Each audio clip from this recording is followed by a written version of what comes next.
Good evening. What is happening, guys? Thanks for stopping back into the channel tonight, right here with the Rust Belt Mechanic. And as you guys can tell, we've got junk from work right here Hey, live. Tonight, we are going to be giving you guys a little bit of special treatment. We're going to be talking about the differences and some of our past and current experiences as being technicians, showing the differences between the Canadian guys and us American techs. that's a good way to describe it, I suppose. Yeah, because America. So we've got a lot of differences that everybody thinks they know, but they don't really know. It's just, kind of that thoughtful thing between what we perceive to say. And personally, if you guys don't know, I actually am not a professional technician right now. Currently, I just left the field as of like Big 3 months ago. pretender over here. But I have been in there for 13 and a half years doing this, and it's been a crazy experience, and I've loved it every bit of the way. But now working with SP Tools, they were primarily a company from Australia. So now I'm seeing the differences between tools in the different markets from Australia to the United States and how insanely different that one is. And I'm guessing that some of the same little quirks are going to be between Canadians and American techs too. I would definitely. I mean, it's hard to say. Like, there's a good mix of different stuff. I mean, for the most part, we use a lot of the same stuff. It's just the cost of stuff is about 3 or 4 times what you guys are paying down there. Oh yeah, they got to have that Canadian exchange rate. You got to have that Canadian tax. Mm-hmm. That's because they have to drive through snow. I mean, I don't blame them. I mean, it's true. You're paying $70-$80 for a snow brush, but I mean, that is a vital piece of equipment when you're a mechanic up here. Dude, legit, it's no different than having a pocket screwdriver. It is a have to have up there. I mean, to be honest, seriously, how many months out of the year do you have that thing rocking and rolling? We've had, what is it now? November 22nd. We've had snow all November for sure. Like there's probably, I mean, if you see my Instagram, there's like 6 You got feet plenty of of it. Yeah, there's plenty of snow. There's no shortage of it, that's for sure. I mean, it's 8 months out of the year. I'll have that thing, just hanging out. Average snap-on ratchet cost in Canada versus the US. I never really priced out the ratchets. I think I remember going on the Mack truck and looking at their roto head ratchet, and I think quarter drive, $140, something like that. Some of the stuff is a little bit further apart than others. I know the batteries, the snap-on batteries are insanely expensive up here, like $295 for a 4 amp hour battery. I was floored. I was like, you could buy an Impact with a charger and a 5 amp hour battery, DeWalt or Makita or Milwaukee for that damn near. Guys are paying it. I don't know. So standard around here, I mean, we're seeing, from what I remember, in the 3/8 ratchet, you're spending just the standard flex head, non-locking ratchet, about $140, $150, right around there. Mm-hmm. And then some of the specialty ones where you add the locking feature and the whatever fancy soft touch grip, you're at like $179, $180. Right around I there. just run gear wrench, and it's been working fine for me, to be honest with you. If it works, why change it? That's exactly it. I mean, the amount of my job's wire twizzling and interior work. I don't need much for heavy duty tools. I'll tell you that. Mm-hmm. That it's got to be the buying experience of who's doing it. I'll be totally honest. Over the last couple of years, especially with the YouTube channel, the tool buying is not what my tool purchasing necessities were within years prior to, because now I had the revenue stream and also the content that I needed to create with needing to purchase a lot of those things. And when in Rome, why not have the purchasing of those?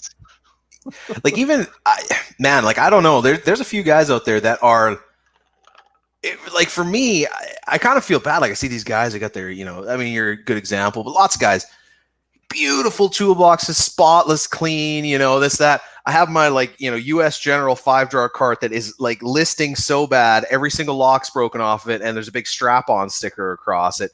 Muddier than all get out, full of, channel locks and Wira and weird, I guess there is some variety. There is a lot of guys that I do work with. I mean, it's interesting when you're in a bigger dealership and you get to see more of the techs that have been working in the trade for a long time. I generally find, especially on the dealership level, the guys that really make a lot of money have not a huge variety of tools. I'm not saying they're the best techs, but they do the same jobs over and over and over again. They have exactly what they need, and that's about it. Like the one guy, there's a guy at our shop, he's absolutely incredible. He's got an older, probably a 4-year-old Snap-on service cart that's loaded right to the gills, and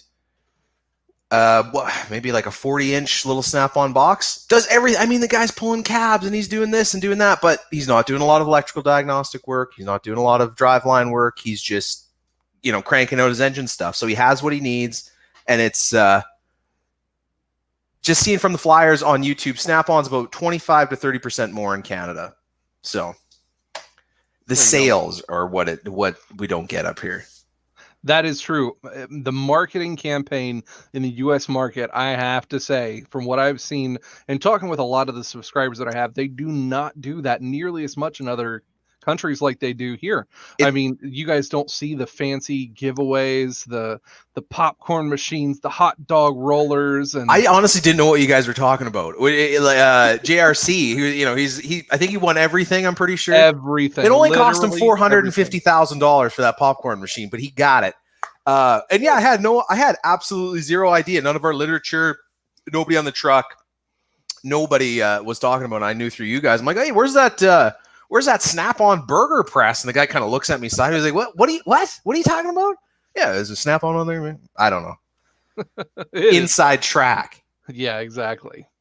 Well, we'll get to some more tool questions on the differences, but just giving the introduction here, Mr. Junk from Work here on YouTube. If you guys haven't checked him out, make sure you go over and give him a subscribe and a follow. Been on here for what, about 2.5 years now? Geez, 2, yeah, something like that. Drunk from Work, 2? Simple Electronics, 2-ish, something like that, yeah. 2,200 subs, and I'll be totally honest, I signed on to you pretty early. Way back when. Yeah, that was like 500-600. You were a big reason to get me over that 1,000 mark. Yeah, no, it's been good. It's been a really good the last 6 months or so. I've been putting content out like dirty old Ron, but I'm where things are settled out. I'm trying to get back into the groove. But yeah, it's been a good. The one great thing about YouTube is the networking, the people that you meet, and the different levels of experience. And like Simple Electronics is a great example. He's a personal friend of mine, someone I met through YouTube. Viciously smart. A few weeks ago, I just finished my last level of technical training, and a friend of mine I work with, we were taking our final year together, and he kind of struggles with electrical diagnostic work. He doesn't, not a lot of wiring diagram proficiency, that type of thing. And Simple Electronics was nice enough on his own time to do a little bit of a private kind of Discord chat with us. He pulled up some wiring diagrams and went through and spent some time with them. And like that, having that, network of people that are so willing to share their information with you is huge. That's why I always tell people, if you're interested in this trade, get on YouTube. It's such a great asset, and people are more than happy to help from what I've seen. Oh yeah, I definitely second that one. By far, the amount of networking and people that I've been able to connect to. I mean, yeah. I didn't realize that I could know that many people before starting on here. It's hard to believe. Like I think I literally know somebody in every province in every state. It's just unbelievable the variety of people that are on here doing their thing.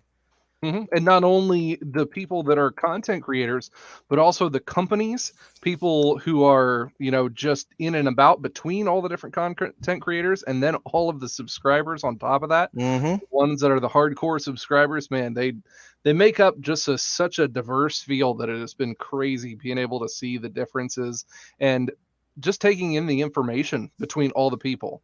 know your differences like this Oh. with you between Canadian and US techs, and it's been crazy to be able to learn the differences as well. It really and I like too when you did a little while ago, province state of denial. That's real good. A while ago you did the flat rate. You're going through and you're doing those questionnaires and stuff. I thought that was really good. It was really interesting because I've never been on the flat rate system, just to see what, you know, guys that have been on it for some time, how they feel about it. It is, you know, it gives you kind of Feeling of pain. Yeah, a feeling of pain, a feeling of empathy, and just utter sadness for you guys. And it did hurt. Trust me, seeing a lot of the guys who are beyond getting screwed in their everyday lives. There's some guys that I talk to. I think one of the most asked questions that I had during that whole video process was, "Hey, I work here and I've been in the business for this long. How much should I be getting paid? Because I'm getting paid X amount."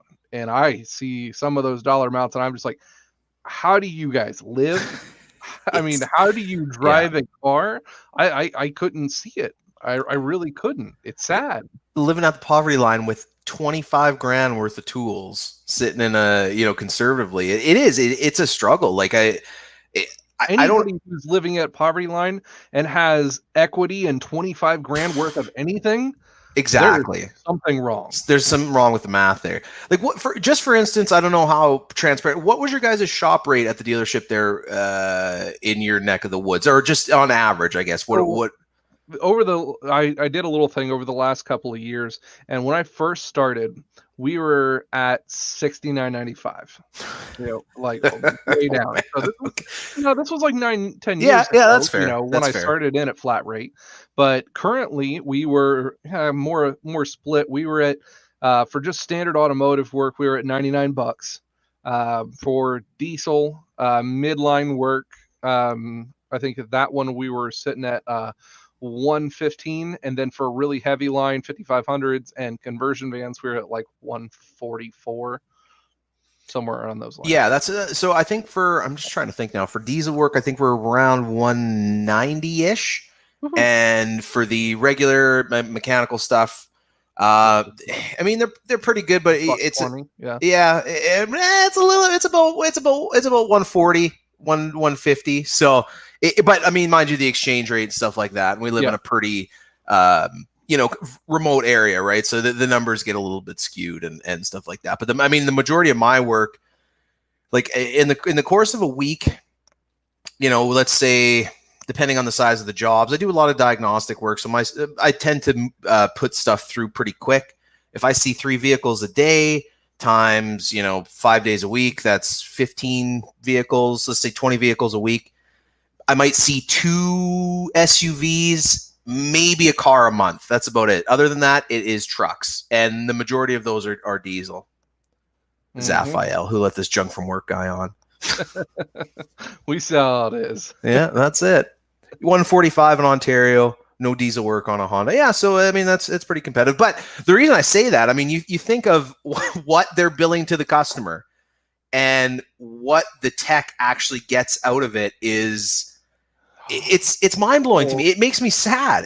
Like, you think about how much hours, even a tech who is, you know, like me, you know, I don't do a lot of repetitive work. I get a lot of the oddball stuff. So let's say my efficiency runs, you know, 70 to, you know, if I'm at 90% efficiency for the week, I'm doing pretty good. And, you know, if you think of how much money that they're actually shipping out for that, you know, even 70% efficiency it's tens of thousands of dollars a month that they're making off of these techs. And some of them, like you said, you know, $18 an hour for, you know, it's not an easy job. There's a lot of, I mean, if you're going to go make $18 an hour doing this work, just go work at a grocery store. You know, you don't have to take the physical drain on your body, buy tools, you know? And that's the biggest difference. I mean, when you look at the difference between independent shops and the dealership life, is how many middlemen have their hand in the cookie jar between the process of customer giving you that $145 an hour and the technician actually receiving his chunk of the pie. The dealerships, what I always tell everyone is, it's hard to throw that into the same equation because you are more or less not just paying for the hourly amount of work that you are getting and the experience of the technician. Yes, that is a very important part, and it should be the biggest part of the pie, but is not. In the dealership world, you are paying for the experience. To be totally honest, that is exactly what you are paying for. You're paying for the brand, and you are paying for the experience. You are getting paid, or at least there's so many people getting paid in the middle. Your service writer that is supposed to give you the whole customer experience. I was great. I felt like, rainbows and kittens when I walked in there. I felt like I wanted to just throw my money across the counter at them because they were so nice. And then I'm supposed to be able to get to sit in these plush, comfortable theater seating chairs with a 77-inch TV right in front of me, and maybe even a hot bagel to go with my coffee in the morning. Yeah, you get that popcorn maker going out front there, really get it rolling. Yeah, everybody's dogging me with my 90% efficiency. That's pretty good in our shop. It's not a flat rate shop. Our parts, this is not a word of a lie. I waited 15 minutes for a wiper blade the other day. 15 minutes. The advisor came back, the auditor, I guess, came back and said, "What? You got 0.7 here. Like what the fuck is this?" Well, I had to brush the snow off, drive the vehicle in, and then get my fucking parts. That's like 90% of it. Like the parts, the parts side of it is going to the dealership. I could not believe how bad it can actually be. It's that. Trust me, working in the dealership, that was my biggest pet peeve of everything. And then thankfully, where I was at in my career and how I was working, I had, 3 or 4 or more bays to be able to work out of. So I had a whole lot of room to be able to shuffle things in and out and not be sitting there waiting, or not have the necessity to wait all that amount of time, because the parts department at the dealerships that I worked at, they didn't give 2 shits about what you thought you needed. They worked on their speed and their speed alone, which is maybe today. Breakneck speed, baby. Yeah, I'll get to it when I get to it. Exactly. I'm flat rate. My parts department is just clueless. Yeah, it seems to be like, I will say, like we have, because the shop pays pretty well, and it's a hourly shop, so we get a lot of guys coming from Chrysler. Our Chrysler dealership has now shifted to the hourly system, but our GM dealer is still flat rate, and we have a Honda dealer up here, and it's we get guys over from these flat rate dealers. She's like, holy shit, like I cannot believe the speed that things go up front here. It's like at a crawl, right? But that's what, and it's a union shop to put it on top of that. So the frustrations of that is, hey-oh. We don't know about that U word around here. People get castrated for saying such things around this place. Yeah, that's true. Well, at this junction, I want to remind everybody, make sure you hit that thumbs up button and go and subscribe to Junk from Work. If you haven't already, right now, you need to. You definitely have to. So let's answer a couple of questions that came in through Instagram posts, different things that I came up with and whatnot. First off, what was the initial drive that got you to want to either be a mechanic, or if you didn't have that initial thought on a hands-on career, what made you want to do that rather than, I don't know, make bagels? That's a great question. Well, I mean, number one, I think anybody, even if you're not working in the career, the portability and the employability of an automotive mechanic is ridiculous. Like I literally have been called up out of the blue and offered jobs. My wife and I bought a vehicle. The guy brought me in the back and he's like, hey, this is your bay and this is your scan tool and this is what we can offer you. When can you start? Like, moving expenses. There is a huge, huge demand for good automotive techs. That was one thing going into this trade that obviously I saw, from a mile away with no background experience. The biggest thing that I liked about it is I always enjoyed working with my hands, and I was working in the oil industry, and the schedule was insane. Like, it would be during the winter time, you would be working months, and literally 3, 4, 5 months all throughout winter where you would not have a day off or a day where you weren't on call, and being able to have a schedule where, hey, I can go fix cars, 10 hours a day, and I am done at this time and I have this weekend off, was pretty attractive. And that's initially what drew me to the trade. And then I got started in where you live, there's not a whole lot of people in that area either. Yeah. To pick from. Exactly. Right. Like, and it's even our economy too. It's not really, there's not a lot of variety. So you're you're in the oil industry, which comes with the the hours and the working environment that entails, and you're fixing stuff for guys that that are going out and working in the oil patch. That's pretty much the basis of our economy up here. So, and another reason why I actually got onto YouTube was so I could get more variety as far as different employability skills, whether it's in this trade or other trades. And when you started off not working at the dealership life. You worked at the independent shop, yes, right? With yeah, electronics. Yeah, I was in an independent shop that just did automotive electrical. I was there for about 3 years, so I actually spent the majority of my career so far at the independent shop. So, but one thing I will say, like anybody who's thinking about getting into the trade, if you have the opportunity to work in a shop that specializes in electrical, it is a really good place to start. That asset, especially going through the technical training. So it's split into 4 years, and the third year is more of the electrical diagnostic work and the wiring diagrams and stuff. And I could not believe the level of electrical competency. It's not like they're not smart guys. They're very good techs. They can wrench like nobody's business, but they just never ever got exposed to that type of work. So if you're interested in getting into that as a trade, I would highly suggest start with the electrical. It's something that is getting more and more important, and it's going to continue as the industry grows, for sure. My hairline, I know, it's horrible. I got those high peaks, those high corners. I mentioned this on my live stream. Because COVID, everything shut down. So I gave myself my own haircut. As you can see, hold on. No, right there. Had a bit of a sneeze situation, took that out. I look like a British rapper. These high corners are, I can say that I got a little bit out of hand with the buzzers, but I wish that would be true. I will definitely second your opinion on the importance of electrical work, especially when you're starting off with things. For the students who are going into the field and who have the availability to get in with their, CTC early training there and when they're in the high school level, if you guys are having that option to be able to take electrical courses or, automotive general classes that have electrical, those are the things where you guys need to be paying attention beyond a doubt, because that translates into pretty much every other aspect of your automotive training for the next couple of years. When it comes to certifications, ASE certifications, if you guys have or have not taken those, that is going to be probably 75% of your ASE testing. Doesn't matter. It's going to be electrical. Your brakes, your air conditioning, your transmissions, you're going to see 75% electrical questions in even those fields. So why not start off with the baseline of the biggest thing that you're definitely going to need?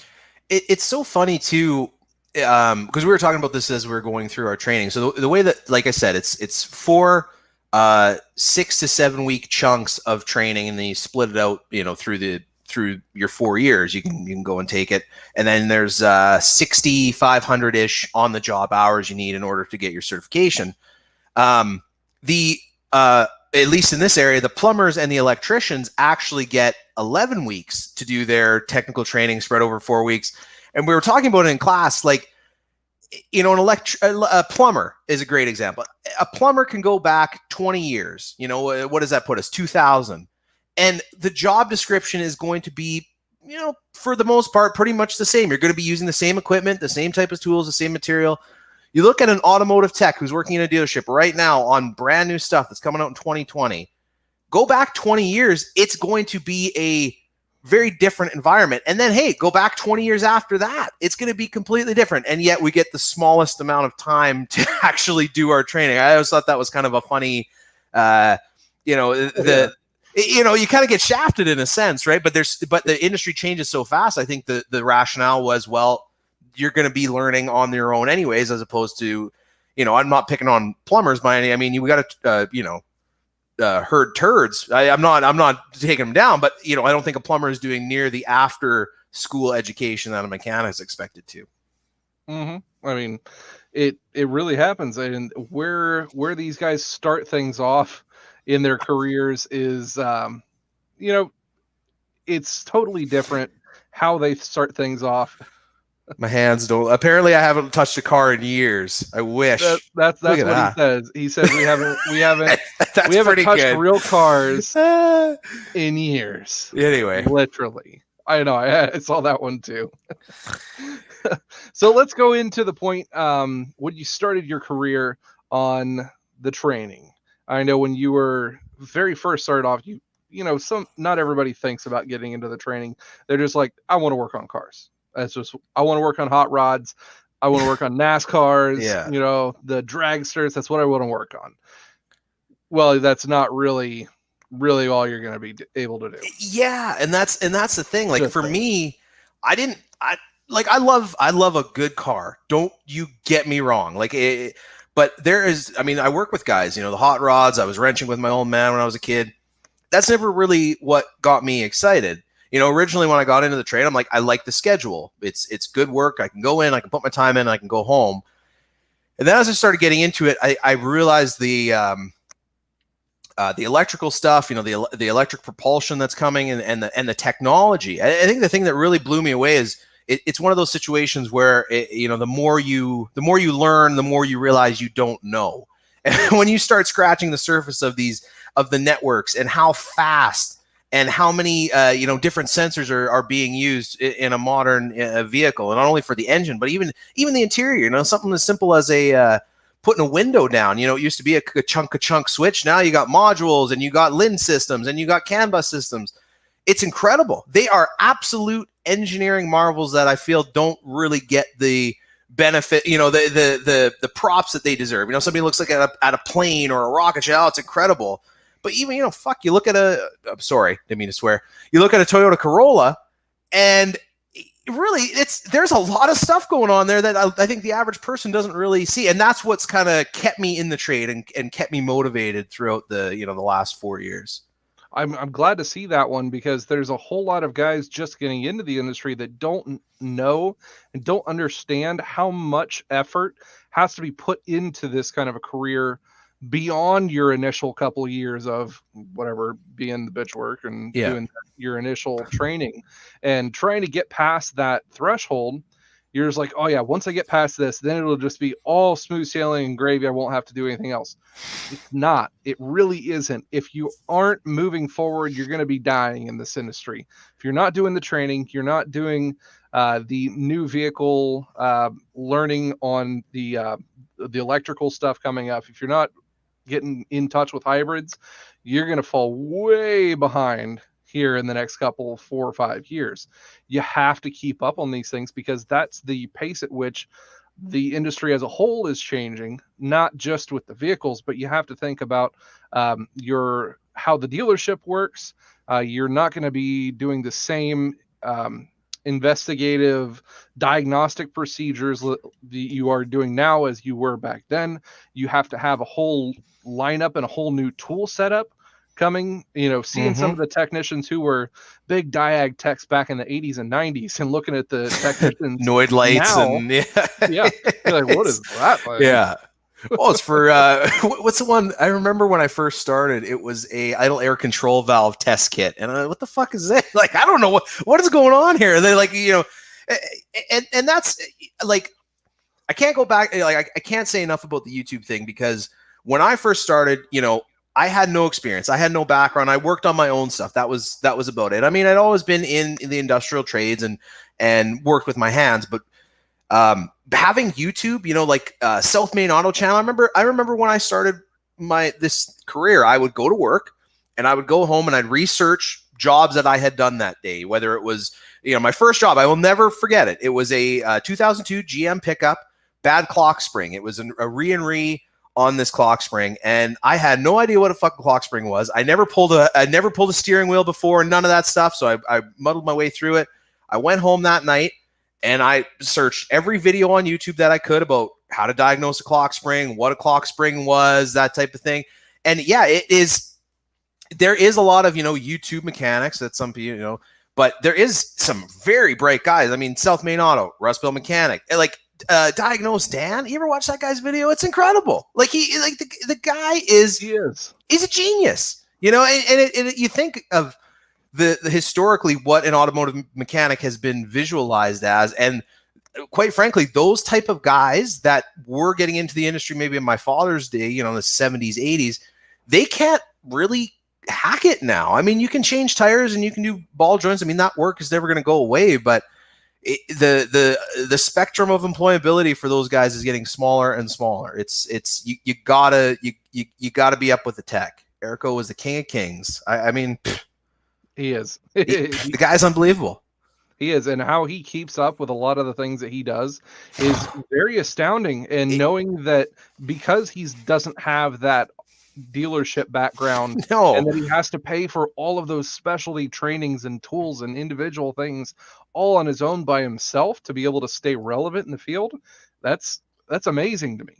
It's great to be, you know, well versed on a single line, you know, whether it's Ford or Chrysler or whatever. But part of me, I kind of miss that. I do feel fortunate that I had the experience at the independent shop, because there was a lot of times where, you know, maybe I couldn't get wiring diagrams, or I couldn't go through the pinpointing tests, or you know, then it's like, okay, then you can start working through and shorts to grounds, opens, your basic diagnostic stuff that doesn't necessarily change whether you're in a dealership, an independent shop, you're working in your backyard, right? So, but yeah, like South Main Auto, like the guy, you know, he'll get, oh, you know, this Nissan 1984 Nissan Pathfinder. If my mind serves me correctly, this is the orange yellow wires. This is going to be their 5-volt reference. This is going to be feeding 6 modules. How do you remember that? Like, I work on the same thing every day, and I still go into the service information and looking at wiring diagrams and trying to figure out. I remembered what the park lamp wire was, blue and gray on a Ford F-150 or a Ford F-350, and I whipped that out to another tech. He's like, yeah, I got no rear taillights. I'm like, oh, do continuity check between here and here. I'm like, check that blue-gray wire. Then he comes back. He's like, hey, man, you're not going to believe this, but there was an open in that blue-gray wire. I was swinging dick. Meanwhile, you know, Eric, the guy, you know, this old... He's got that for just about everything. Like everything. It's just crazy. I know there's certain times in which you get those flashbacks and you're just, how did I remember that? Like, honestly, there's really some is. of those things Yep. that, you know, just coming up through when I went through my training and stuff, it was the late 90s Jeeps. It was the big thing in the area where I'm at, you know, off-roading guys, big mudding around here. So you had the 4 liters, you had the 4.7s, pieces of junk. Yeah. Oh yeah. Crap. So you had a bunch of those, and especially these 4 liters, and just coming into the newer bus communications, going from the PCI and SCI buses into the CAN bus gateways, and trying to understand the differences of those. Thankfully, I was in school during that time to get more of the book knowledge and the understanding of how those things work, because being a technician who was between the 90s and 2000s, like, there was so much of a jump in communication, right? That it was honestly hard to see some of those guys who were the top-notch ones, the A-class technicians in the 90s, and then going into the 2000s and the 2010s and seeing them struggle like nobody's business, just because of how much massive amounts of information, and then in some of it, honestly, dead and dumb luck, because the industry was also trying to catch up with the technology. So their diagnostics and wiring diagrams weren't always correct in the same aspect either. So there were certain things that you just had to know and you had to remember, like the 4-liter Jeeps, when they come in and they have no start. It says no bus, and the entire bus communication 5-volt reference shorted.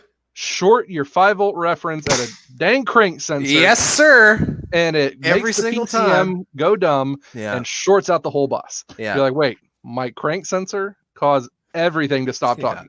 Yep, that's the one. Things have come along, and I sympathize with those guys. You know, I always laugh.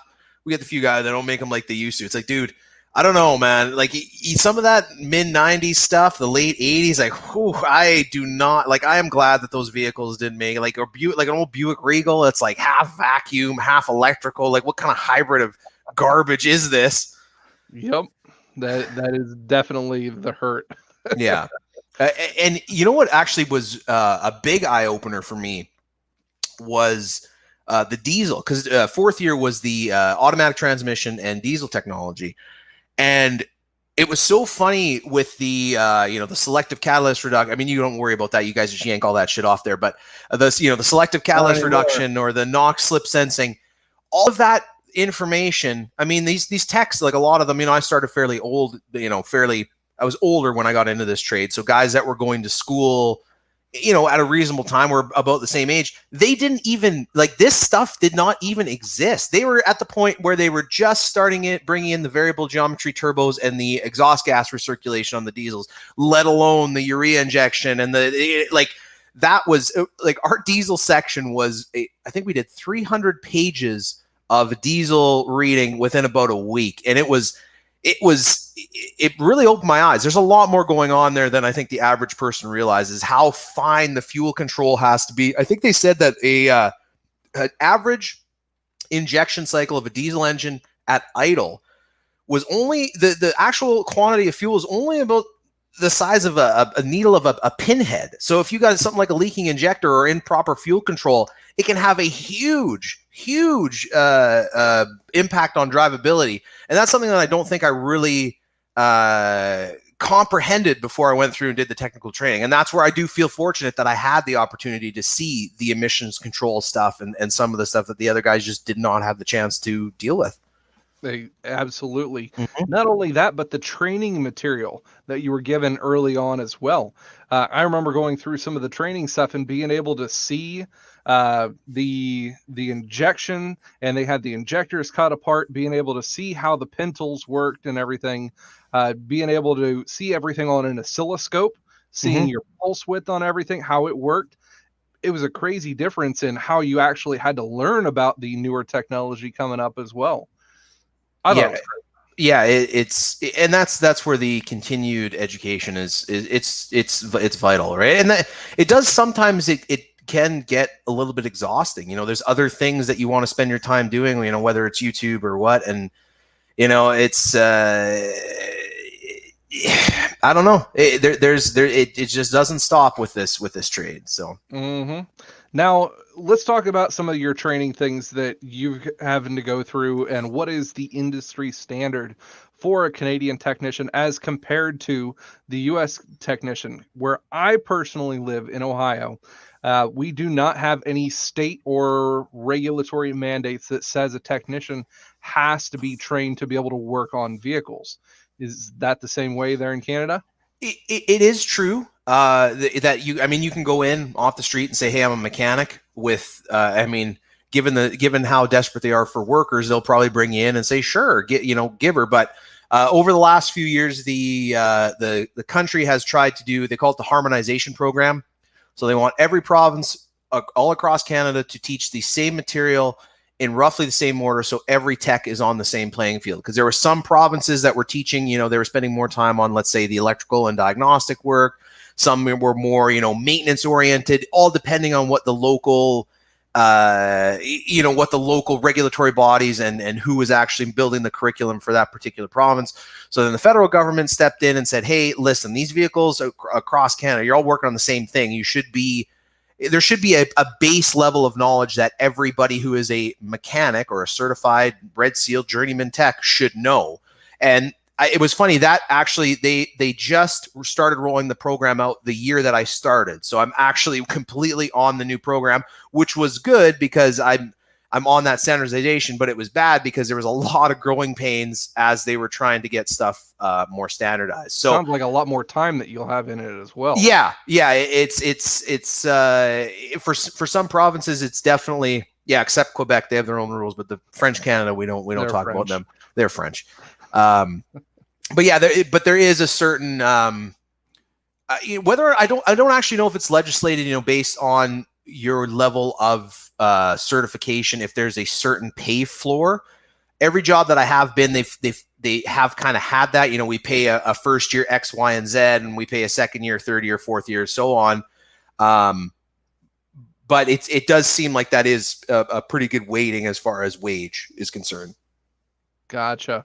Now, here they do have a couple of states like Michigan, for instance, to be a certified technician there, or to be a technician there, you have to have a state certification to be able to work at most shops. Now, some independents, they find ways to skate by that here and there and don't really show people as working or not as actual Yeah, technician. We're independent going to put it contractors. as, Yeah. yeah, exactly. That's what it is. Or no, this guy is a really, dedicated janitor is what he Yeah. does.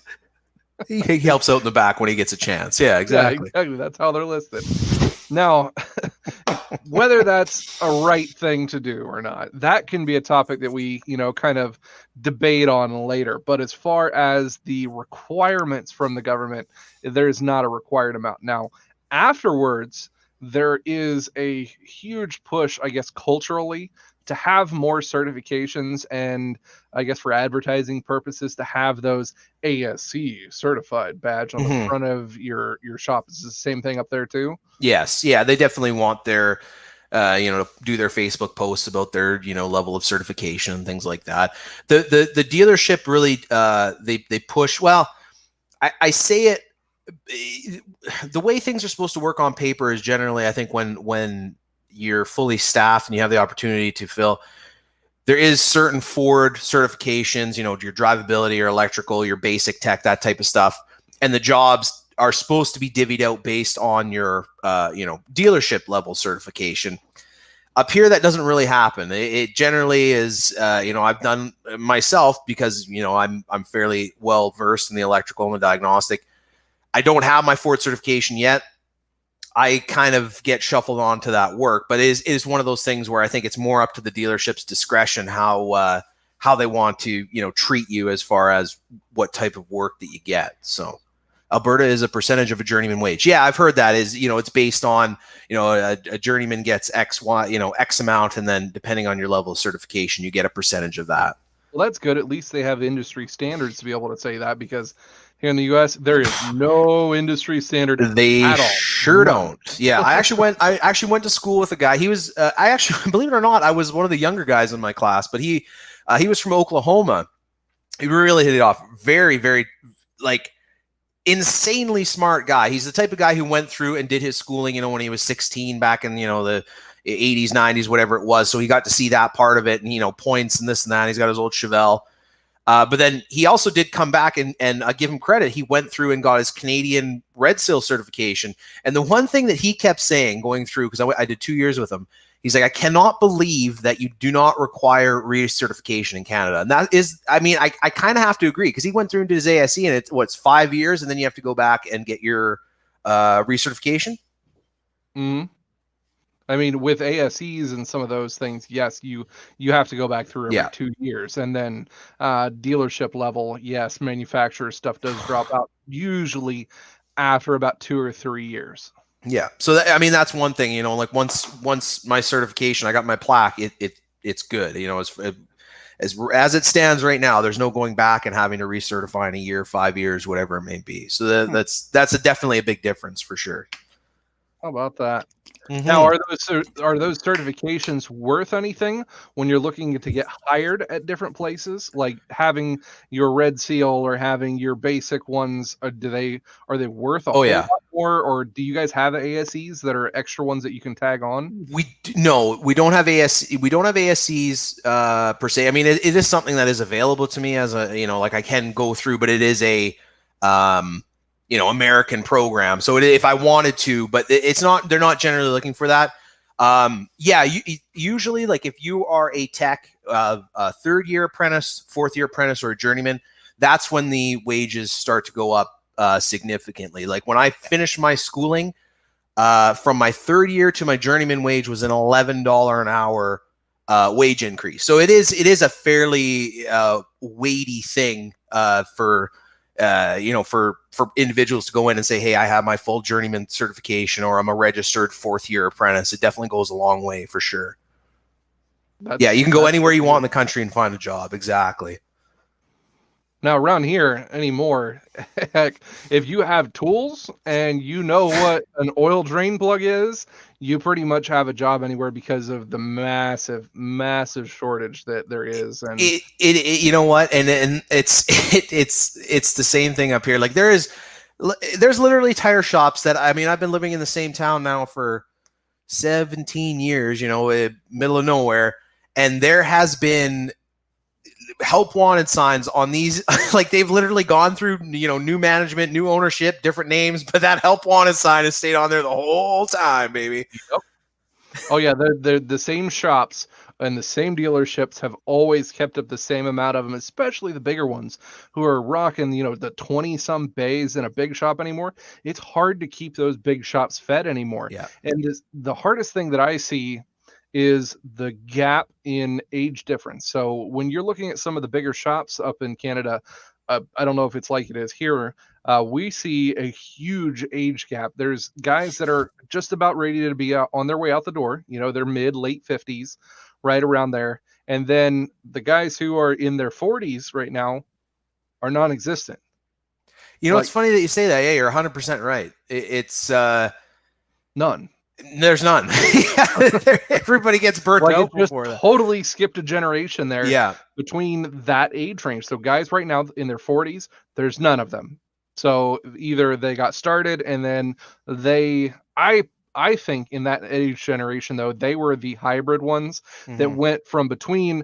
My dad showed me all the points and everything like that. Yeah. But now I have to learn all of this computer chip, whatever junk that the 90s gave you. And they just saw that big old nope sign and said, nope, it's still early enough. I'm changing. I'm totally changing. Yeah. And it's like, how did the industry attract people then? Like at that point, you have a heavy line tech, I want to do this, that, and the other thing. Well, I'm not getting into this trade because, well, now everything's all computerized. And then you have people that are into technology and the networking stuff, and it's still such in the infancy stage in the 90s that it wasn't really that attractive at that point. There was so much other growth going on in that industry that guys just went and became electricians or started working, for solar power or whatever it may be, right? There's no shortage. Now it's nice because it does seem like a lot of the guys that do get into the trade tend to be the more tech savvy, the younger guys are more similar to myself in that aspect, right? As opposed to, like we have a guy, I think the oldest guy that we have working right now actively is 65 in the back. And then we, out in the lube bay, there's, teenagers there. So it's a pretty good gap. So. Mm-hmm. Yeah, that is a huge gap for that one. And then the differences in their habits too between those ages. The guys who have been in the working ethic for a lot longer, they have that want and that drive that honestly, if you are the guy who is still in your late 40s, 50s, and still in the technical field, obviously you have had to have some kind of a drive to keep you pushing forward and keep you wanting to learn more, to keep going in this field. Because if not, a lot of those guys just said, yep, nope, hanging up the tool belt, I'm done. Yeah, I'm totally done. So it's cool seeing some of the guys try to stay up with it. Yeah, and that's it. And like the older guy, and that's the thing too. Like I'll get, like some, because I did deal with carburetors and stuff. Especially I found like the marine industry, the small engine, generators and that type of stuff. The carburetors and the more traditional style, points, distributor ignition systems.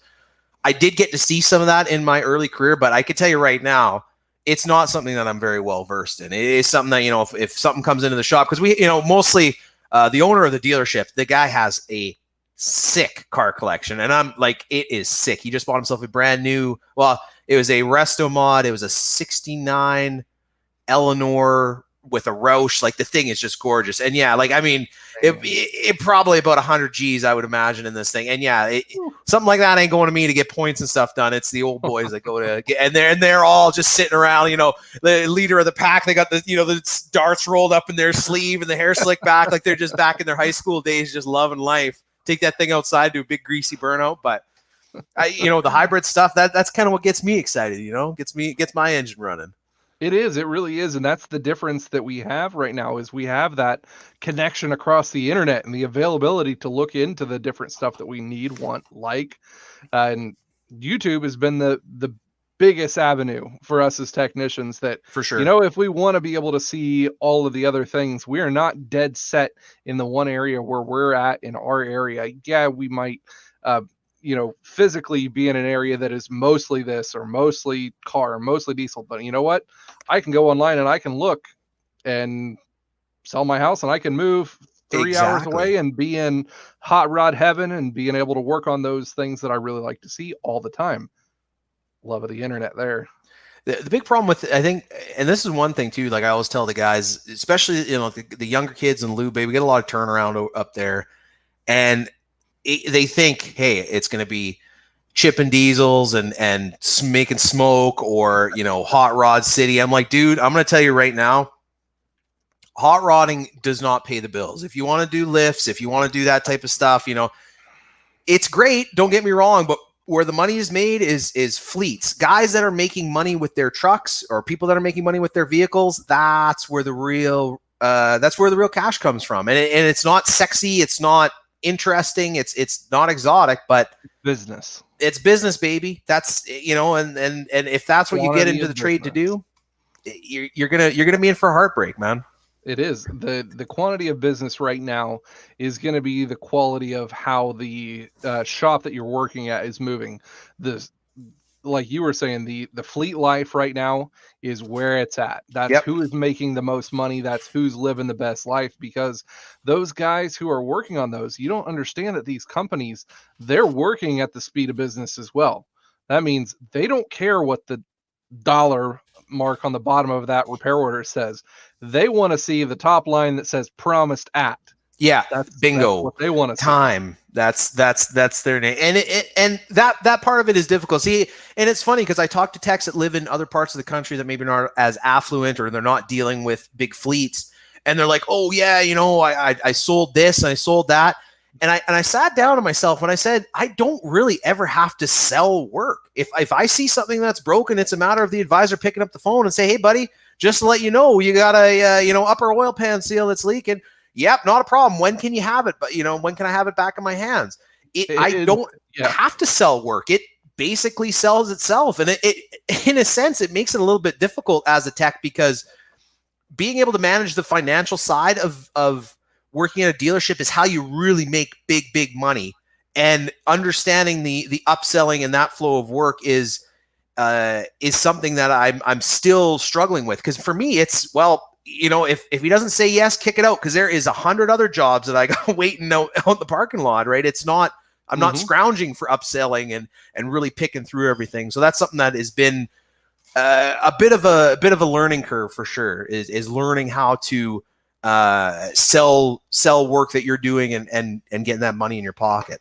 And that's, I think, one of the hardest things is teaching guys coming up in the field, especially newer technicians, on doing quotes and showing them how to inspect vehicles properly. Because first off, and it always should be the main point of attack, is your integrity of a technician is how your quotes are. Your inspection rate, how you look at a vehicle, is going to show how many comebacks you have. Because if you miss something, you're like, oh, I just had my oil change there. Why didn't they see that? And then, you got that black stain that's sitting there. Or if you're quoting certain things and you're that asshole that kind of over quotes everything, you're quoting brake pads at 6.5, 7 millimeters. And you're like, really, the guy's got like 25,000 miles left on this stuff. But it's a very, very soft touch. I find what has been, I guess it's been challenging, but it's been good because we did a lot of repairs. I mean, the shop that I came from, we were literally doing component level repairs. We were going into, what is the Dodge one? The TIPMs, the totally integrated power modules. And we were doing component level stuff on PCBs, going through and repairing harnesses. I didn't even realize until you get to a dealership level where there are some, you got a broken wire or you got a bad connector, and instead of, hey, I can repin this and the customer's out the door and I'm ready to rock. Whoa. No, you're going to have to replace that whole entire harness. Whoa, back up there, chief. Oh, bugged me so much. There's literally like when I first started, I would go through and I'd be doing my inspection or I'd be doing another repair and I'd see a bad wire or a wire that is partially rubbed through, and I'd go and do the repair. I'd say, oh yeah, I know he's got a quick, I got to go there. And whoa, no, you can't do that. Like that whole harness we got to replace as a unit and this and that, and it's not going to be covered under warranty. And that's something that I still, it blows my mind. The overparting on some of the aspects is pretty crazy. Yes, it really is painful. Now, I had one of my favorite drawers yet in my toolbox is the pigtail and pre-pin part drawer that I had, because I don't know if it's the same way in the Ford world or not, but on the Chrysler side of things, yeah, we had all kinds of pigtail repair harnesses available for probably 90% of the connectors in harnesses. Now, more and more nowadays towards the newer stuff, it's becoming less and less available. But back through the 90s and 2000s, they had a pin out kit and the connector kit available for everything. And not only did they give you every single wire to fit within there, but they had 2 different gauge wires to be able to fit within those connectors. So you had double the amount of pinned, all ready to go wires ready for a brand new connector.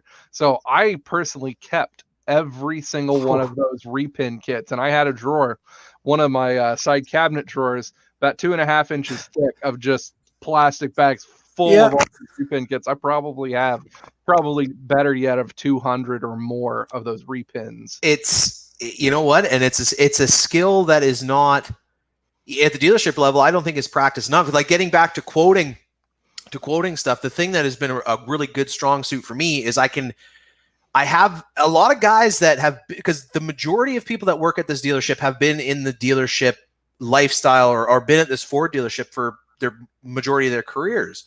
So for me to go in and be able, hey, I can quote a repair as opposed to quote a complete replacement, whether it's going in and getting a little bit creative and saving the customer $700-800, that's when I find is been a huge asset for me, is being able to, number one, the customer's happy. They're not as on you as far as, your time, that type of thing. The advisor's happy because they actually get to give the customer good news. And I'm happy because that type of work is the work that I enjoy.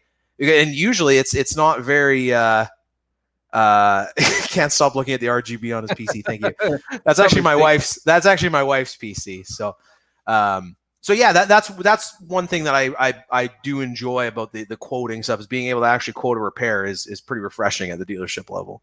It is. And what I try to teach the younger techs more and more is, you're going to piss off the service writer as you kind of move on, but you know what? Get over it. Yeah. They're not going to like to see those smaller tickets, the ones that show, I could do that wiring repair and whatever for an hour and a half. Solder in 2 or 3 wires, repin the connector and wrap it all up, heat shrink it all up, be good to go. Now, they don't want to see that, because they want to see that $450 wiring harness. Yes, sir. Yeah. Now, but the problem is, on my side of things, I'm like, guys, you got to realize how bad, first off, the shortage of parts is right now. It's just horrible. Trying to wait on parts is a painful nightmare on anything. I have never seen the part. I mean, I haven't only been working at this dealership for a year and a half, but I mean, I've been driving by it for years, and the parking lot is full. Like, I mean, there are so many stuff is waiting for parts. It's mine. Like, the back invoices are just thick right now. It's crazy. It's sad. Simple Electronics says $450. Ours are more like 2,000. Thankfully, moving on into the latest vehicles, they've done more sub harnesses going on to newer vehicles now. They're not running things like they were in the 2000s and the 2010s, where you got a complete engine harness or you got a complete vehicle harness. No, you've got like 5 or 6 sub harnesses that, you've got the injector harness, you've got the engine sensor harness, the front clip harness. There's usually like 3 or 4 different separate ones in the front of the vehicle, thanfully. Now, but the one thing too is I'll give you an example. We had what's the big, the mom Ford, the Explorers, the big ass ones. Expeditions, that's the one. And they have a trim panel in the back with 2 license plate lights. And the customer comes in and the license plate light, they replace the bulb, doesn't work. Okay, fair enough. I go in. What do you start with? Visual inspection. Open the light up, inspect it. The connector is just rotted like right out of the thing, and then it goes back into this a fascia piece. I think is what they called it. And I do my parts request. Pigtail for the The parts guy comes out, and that part doesn't exist. I'm like, well, it's a light holder. Yeah, it's a bulb holder. So I spent probably half an hour going through, and it turns out that individual portion I could not get just the pigtail. It was the whole thing, $780 to repair a incandescent, and the connector was too far gone. I could not. I tried everything I could to salvage it, and I don't know what the customer ended up doing with that. But yeah, it was. It's some of that stuff. You just want to bash your head against the wall. It is beyond painful to see some of those things. Now, going on, so we've seen a lot of the differences in the training side of things. Now, in the middle of the careers, the differences between your tool buying habits. I know that's one of the big things. You're a tool channel. You like showing and seeing tools. I have before. I still like seeing all my tools. What do you see as the difference in tool buying habits between the guys up in Canada and the guys you see on YouTube or whatever doing the toolbox stores down here in the US? Well, you got the stuff you guys have is a lot cleaner. Matco is not very big in Canada. That's one that we don't see a lot. We see a lot of guys down there with, I see, I just got this new Matco box and this, that, and the other thing. It's something that we don't have a huge base of Matco. Another one is Cornwell. We don't get a lot of Cornwell stuff up here. But I would say overall, we buy less stuff out of the tool trucks here because the tool trucks are dealing with the same availability restrictions that we have. We're rural, we're away from the manufacturing. A lot of the stuff comes in from the US. So if I go on the Mack truck or the Snap-on truck, I'm usually waiting 2 weeks to go buy something. So somebody will, a tech like myself or somebody will go on Amazon and we'll get it in our hands in 3 days. Or honestly, Canadian Tire, the parts aren't, the tools aren't that great, but they got a lifetime warranty and I can get it today. I don't have to sit and wait 2 weeks for it. So you see even a lot of very experienced and techs that are making good money are running more, budget non-tool truck type of tools. I'd say that's probably the biggest difference. Number one, we don't get the variety. And number two, there's not as much, at least from what I've seen, not as much tool truck purchasing that happens up here as opposed to down there. Now, from what I've seen, and you can tell me if I'm wrong or not, a lot of the big difference from what I have heard from a lot of Canadian techs is the part of financing.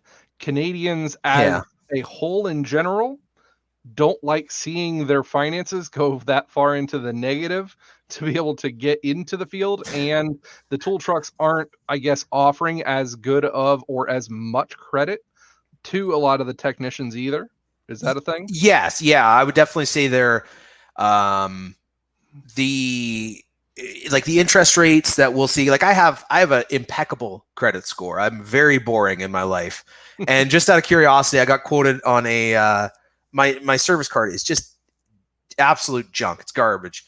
And I went on the Snap-on truck and the Mack truck, and I got a quote from Snap-on. I think it was $2,600 for the service card that I wanted. And the best, and this is the premium gold, platinum, uranium interest rate, I think was about 12% is what it ended up working out to be. So, and I've told that really don't want you to get credit. They don't, and and maybe it is because I don't buy a lot of stuff from them that maybe he doesn't want to give me the deal. But I mean, on paper, like literally, like when we're renting an apartment now, I had people lining up for our application. But it's just something that's not available to them. And I get it. The operating cost is higher here. That's the price of doing business in this country. So everything's kind of got to adjust. So I think personally, that's a lot smarter thing. And with, I guess, just the standards of what you have for a living in Canada, they're not a huge credit-based society as much as America is.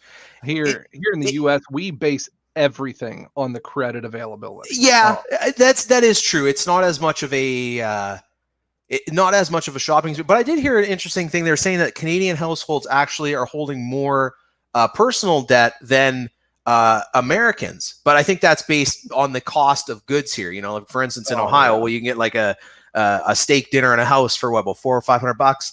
Up here, it's not quite the same thing, right? Yeah. Yeah. In the rural areas of the United States, the cost of living is quite low. It really is. And that's the big difference that you see a lot of the pay plans and the differences as well also. Yeah. And that's the thing. And we live in the area that I am is fairly affluent area. It's not like people are coming up here for the beautiful nature and the weather. I mean, they come up here to work and make money. So, the Snap-on, the tool truck dealers aren't necessarily as willing to, kind of to make the deal because they don't really have to. They have fleets. I mean, they're the same as us, right? When me, I go in and buy a soldering iron, like, okay, here, $50, whatever.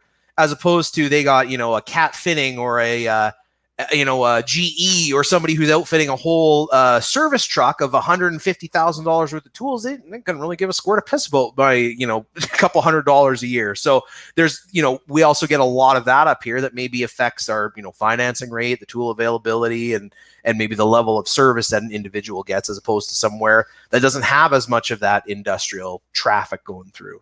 I can see that. That and the availability of all of the different brands to you is, like you were saying, you don't see a whole lot of the other brands that here in America, they just, everything has to be more, has to be bigger, has to be fatter. And it's a crazy difference in the culture of the tool buying experience too. And that's working now within the tool sector.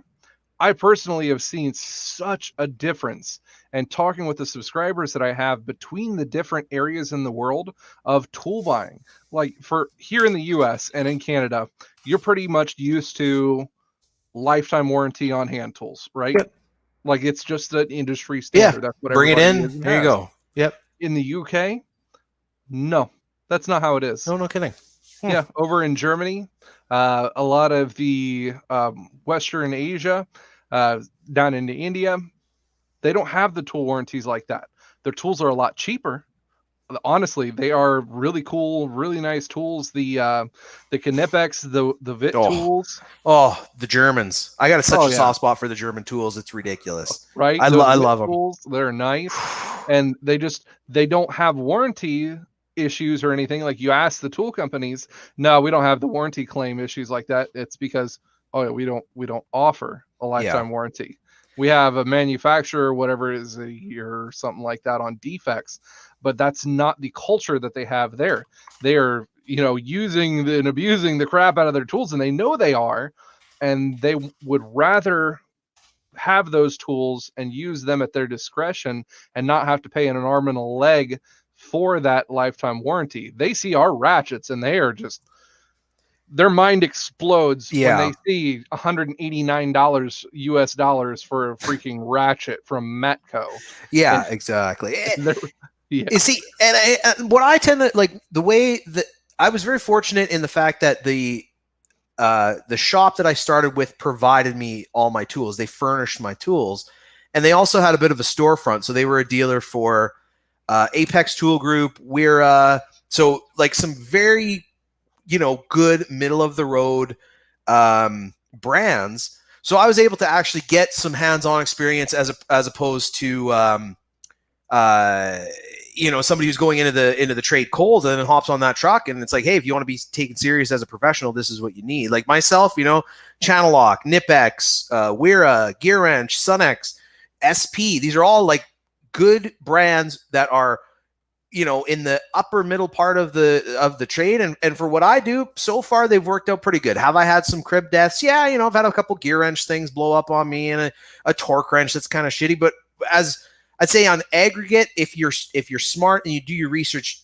the best deals are usually in that, kind of upper middle section of the market.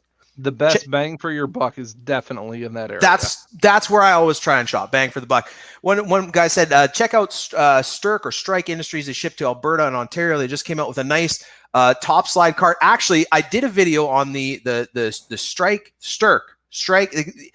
It's spelled different than it sounds, but I did a video talking about his stuff, and I actually got a quote on a service cart from him 2 days ago. So it would be kind of one of those YouTube exclusive. There's not a lot of guys with those made in Canada and pretty reasonable. Gave me a little bit of a deal. I did the video that I did. He sold the toolbox because of it. So he knocked it, knocked 20 points off, which I thought was pretty nice of him. So that might be something that might be seeing from my channel in the future. So.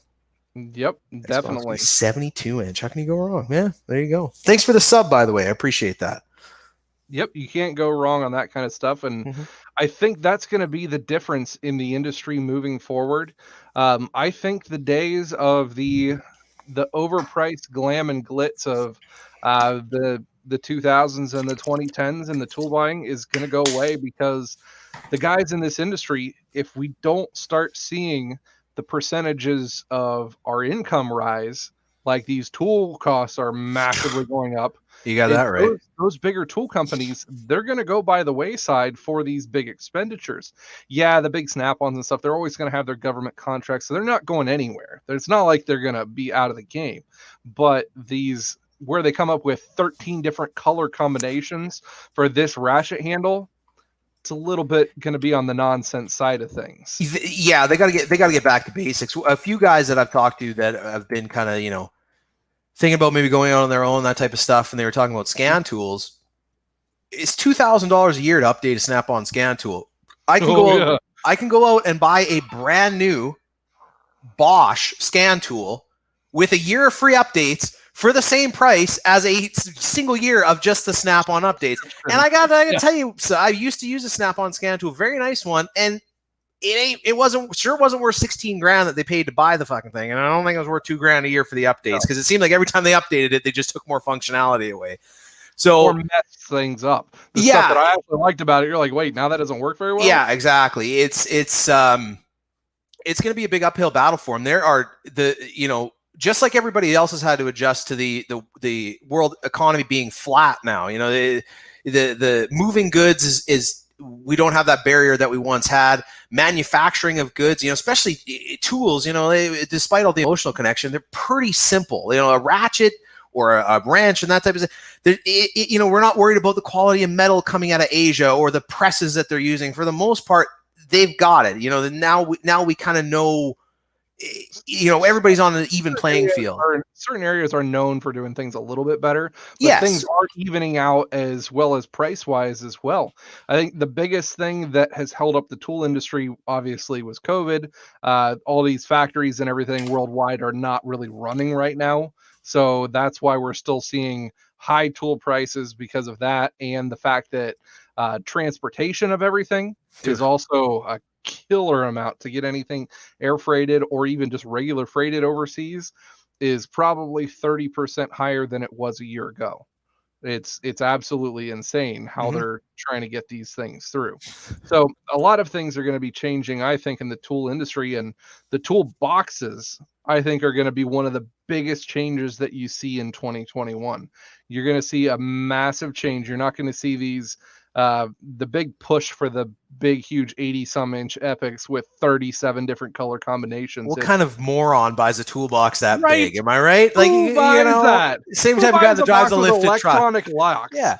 But I definitely agree. Especially, like a lot of the newer mega dealerships are going away from the techs actually providing their own toolboxes. I don't know about in your area, but all the new dealerships I want to hear about in Canada. Yeah, all the new dealerships that I've seen built, they are building in the tool storage because they're trying to make the dealerships more cohesive and more unified as far as what the guys are available. So you have your small service cart, and then you have your, whatever tool box they see fit or they provide to you, whether that's a Snap-on or that's an industrial company that we've never heard of yet that's all built in. But and not only that, the amount of time that people stay in this industry is changing. The amount of time, all jobs, right? The amount of, it was nothing in my parents' generation or their parents' generation to, you get a job out of high school, you work at that job for 30 years and then you retire. That doesn't happen anymore. So to lug around a big, 80-inch box, I don't think a lot of techs, they're not going for that anymore. They're condensing the service carts, even since I've started, I've seen a lot more. I don't know how guys don't work out of a service cart, but you see guys that are working more out of service carts and are getting, trying to focus on more of what they need. And that's probably due also to the economic, the price of tools going up, wages staying stagnant, and people are afraid to spend money right now. So there's more smart purchasing of tools. And I think that a company like Snap-on that has been doing business the way they've been doing it for the last 100 years is really struggling staying competitive in this market that's changing so quickly. and they have to. And I think the last call of desperation was 2019 and 2020, when you saw them not focus so much on their main line of tools, but trying to branch out so much more in the marketing and the color combinations and the flash and the bling, and then the advertising that they had for their specialty things, the popcorn makers, the Yes. race seats, the, like somebody said, the NASCAR and whatever sponsorships. They put their money and they doubled down on that portion, and I don't think it's going to pay off very much. And COVID shot that one to it just is not. And we had this discussion at work, like, if Ronald McDonald or whoever, if McDonald's decided when they started that company, they said, I want to build the best burger ever. And then every month or every year, they try to build a better burger than the year before. You'd have a company with 3 stores that made delicious burgers that nobody has ever heard of. McDonald's is trying to sell burgers better. They found something that worked. And then they focused on, how do we keep the price low? How do we get this into people's hands as quickly as possible? And working on, the basic fundamentals of the building blocks. That's what Snap-on needs to do. I don't go to Snap-on to buy a knife block. I don't go to Snap-on to buy a heated hoodie. I don't go to Snap-on to buy you go through the catalog, 90% of it is stuff that to use at home. Like, what the hell am I going to do with a weed whacker, Mac? Like, come on, seriously. Like, I don't, I wish that they would focus on, let's start making the hand tools more affordable. Let's start making instead of having 20 different types of a single ratchet, let's make one ratchet. We'll cut the cost, the manufacturing cost. I mean, developing all these different, specialty inserts and this and that, and engraving that and gold plating this. It's not cheap. Somebody's got to pay for it, and it's the consumer who ends up getting shafted. I would love to be able to afford Snap-on or Mac tools, but it's just the premium that they charge for the name and for everything else that goes along with the overhead. I have a hard time justifying it. It's painful to see, and that's why I said here in the next year in 2021, they're going to see a major differentiation in what you're going to see on the tool trucks. And the big leaders in that one, I'm going to have to say, is going to be the middle class kind of tool companies that is known as that. The SPs, the Matcos, the other Cornwell, Gear Wrench coming in. They're going to be the companies that are going to be making a staple name in a lot of the toolboxes of technicians coming into the industry, because they offer that quality that is coming up in, as a really decent quality, and they're going to do it for a price that doesn't put a technician into massive debt for the next, signing a 3 to 5 year contract on a toolbox. You're not going to see that anymore. And that's it, right? Like, if you can go out and get, and listen, Snap-on, and people think that I hate tool trucks, and it's not that I hate tool trucks or I hate it's not lemon juice, it's just water. I did crush a beer earlier though. Thanks, Ron. I was waiting.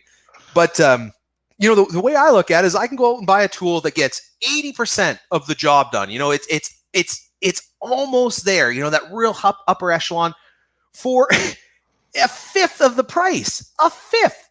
I mean, the majority of times, what happens with a tool is it gets stolen or you lose it, and then they get burnt. You know what I'm saying? Especially as a new tech, like the new guys coming to the street, they're losing shit left, right, and center. I mean, I haven't lost a socket in years, but at least it's nice to know that I can go replace it for $12 as opposed to $90 for some of these Snap-on sockets. So it's, for me, is getting that really top quality level of performance without, it's just that diminishing return. It's like a computer behind me. I can have a computer that's, 80% as good as another computer, but to get that extra bump, that extra little professional, whatever it may be, you're spending an exorbitant amount of money. And that's where the tool trucks, I have a hard time justifying it. I have a few Snap-on tools, like my Snap-on torch. I've tried other torches. I've tried cheaper options. They're not as good. They didn't last. That was something where I'm willing to pay that extra premium. I agree with that one 100%. Am I right? Exactly. 300 is amazing. Exactly. But for me, like the 1/4-inch Sunex impact sockets are phenomenal. They're great.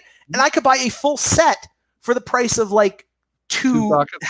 Yeah, 2 sockets, right? Yep, you're going to see that big difference. Yeah. And thankfully, having the availability now to be working in the tool industry has opened my eyes so much to that, and being able to see the backside of everything is Nice. so eye-opening, and so it's ungodly and changing the way I see things and the way I have purchased tools and would have purchased tools, over the last 10 years. How much money that went through to other channels that I never would have thought is It, painful. It really is. it And really, if you look at there's only so many people that are really making these, like Matco, for me is the amount of rebranding that they do. It doesn't make sense for me, at least. Like Streamlight is one that every single tool truck sells. And yeah, you can say the service and the warranty, but Streamlight has a pretty good customer service online. They got a pretty good warranty. If I can get the tool online for a quarter of the cost, I mean, it might be something that I would be willing to do. that's the industry standard, like we were talking earlier. Here in the US, a lot of the hand tools, they've got lifetime warranty. Your electric tools, they at least have 2 years warranty now. So you're going to see that all the way across the board. It's just going to be who puts out the better quality tool to actually fill out that time frame. And I think it's going to be the biggest difference going forward. And thankfully, like I said, working for the tool company, now I'm actually getting to see the backside and making some of those changes at the same time. Toolboxes is going to be the big thing coming forward. I mean, just wait until you get to see the new line of SP toolboxes come out, Man. and your guys are going to cream your jeans when you see the prices of them as well.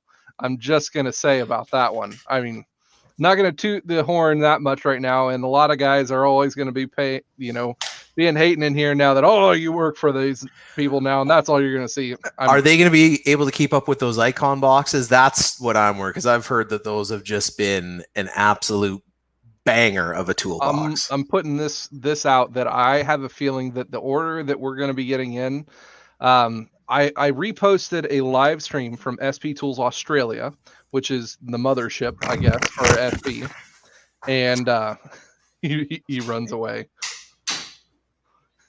He had to go that bad. So it's painful to see him leave. Oh. And then the awkward silence. When are you buying a 3D printer? Now, 3D printers, that's what we really need to see come out for a lot of these technicians anymore. And I think that could be another conversation altogether, kind of going forward, is technicians being able to make some of their, I guess, newer tools and their specialty tools all by themselves, getting to just clickety click, put in a program, and hey, you got yourself a set of fuel pressure connectors right there. No problem. Good to go. Nearly. When are you buying a 3D printer? I want a 3D printer so bad. You have a 3D printer, correct? Or does Ron? No, neither. We do not. Ron sounds like a 3D printer type of guy. Yes, I definitely want to see one around. Right? It's time. It's time. But I was saying, I reposted one of the live things from SP Tools in Australia, and they actually got their hands on the new toolboxes overseas. Of course, first they get their first dibs on it, and when we help to design the boxes and everything, they get the dibs on. That's them. the way it goes, of course. Been there. But they get these boxes, and they're going to be some industry leading boxes. They're going to be the heaviest duty box in the industrial portion of the automotive field, having I want to say it was like 13 and a half or 14 gauge steel throughout the entire box. I mean, we're talking thick Australian steel. Yeah, this stuff SP is Tools. Crazy. Yeah. So are you allowed to swear on your channel now? Like, do they own your channel completely, or are you just still doing? No. Nope. Now, SP Tools. Lots of people have asked me that in moving forward with my channel and how different it is. Obviously there's going to be some changes. I'm not going to be promoting brands that I'm obviously going to be working against. I'm not going to be, shooting myself in the foot that way. Obviously. And at the same time, I'm not going to be sitting here doing reviews on SP toolboxes and only SP tools for the next foreseeable future, because that's just boring to everybody and that's not what they want to see. So that's why you're just unfortunately seeing a lot less tools, because I don't want to be either side of the spectrum for that one. I know you guys enjoy tools and the tool reviews, but at the same time, I can't shoot myself in the foot with it, and I don't want to be that asshole that just promotes what he has all the time. Now, there's going to be times when I show the cool stuff that I actually think is going to be legit on the market. I'm definitely going to point that one out, but it's not going to be a all the time kind of thing. So you're working on their, like, you're basically the face of SP Tools now on their social media stuff, and then you have your Rust Belt mechanic kind of stuff that you've always been doing. Yes. You're continuing with that. Mm-hmm.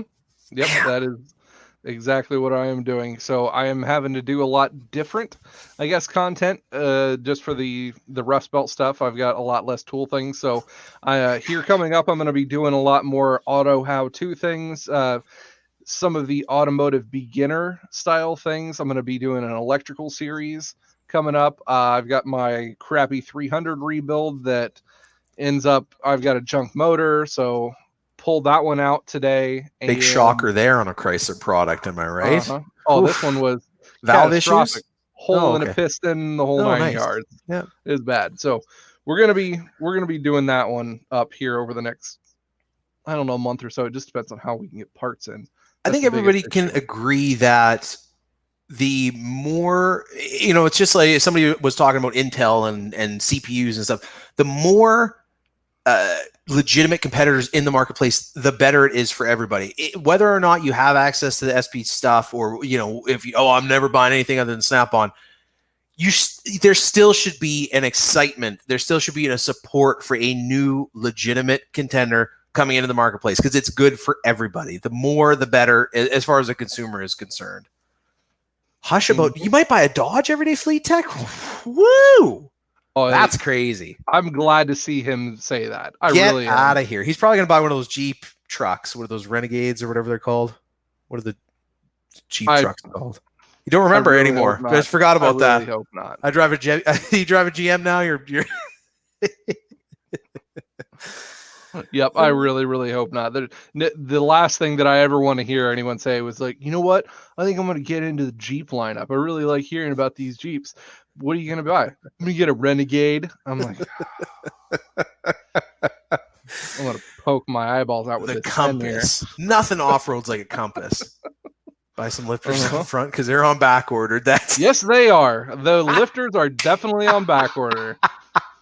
That's the biggest thing. Oh, that's good. So we pulled the motor out. I am now waiting on taking it to the machine shop, because the machine shop is backed up 6 or 7 motors just for the inspection process of this. And we're going to see what kind of a rebuild we can pull out of the dark on this one. But I think it'll be exciting.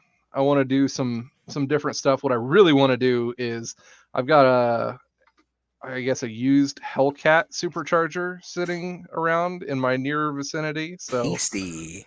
That would be kind of a crazy build right there. But whether I want to put that much funding into a rusted out junk 300C, you got to pay to play. That's the thing. Yeah, that's SP throws a few bucks at you. Maybe throw a sticker on the side there. Next thing you know, you're burning rubber, baby. There we go. Oh man. So I do want to ask a couple of last questions. We're hitting about the 1.5 hour mark, and we want to be under. I know. I want to be under 2 hours. So yeah, I'm getting ready to wrap her up here. The wife is. I'm sure she's gonna be staring daggers at me.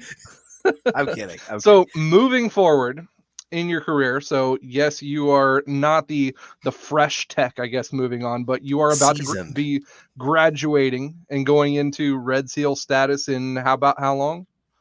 A couple of months. They're paying me my full Red Seal wage, so I don't really give a crap now. But yeah, it's like 200 hours, 200 and some hours. So it's not much. Okay. So with the training that you've seen, how happy are you with your overall choice in career, and where do you see yourself in the next year? And I know 5 years is definitely a hard push, but that's a hard push. The next year, I'm gonna probably stay where I am. I did actually have a nice opportunity to go work at a Subaru dealership of all places. So maybe doing something more towards the import side may be a nice little change of pace. I'm definitely getting burnt out working on trucks. You know, I've been working on Super Duties and Rams and GMs for some time now, and getting into more of that type of stuff would be nice. As far as the future for me, it's going to be drivability. I'm wanting to do more of the drivability stuff. You know, I feel like I'm pretty strong on the electrical side. Drivability and hybrid electric vehicles is where my professional training, I'm really wanting to put my efforts towards that. There you go. Now that's, at least you have that vision, that line of sight going forward, and knowing where the career differences are going to be over the next couple of years. You know that that's where the growth is going to be. Oh That's yeah. where the money's going to be, because if you don't have technicians who are good at that stuff coming forward, yeah, you may not see as much hybrid stuff going into the next, year or two, but the fact that you get one of those hybrid vehicles in at the dealership and you don't have any technicians to do it, they're just plain worth gold.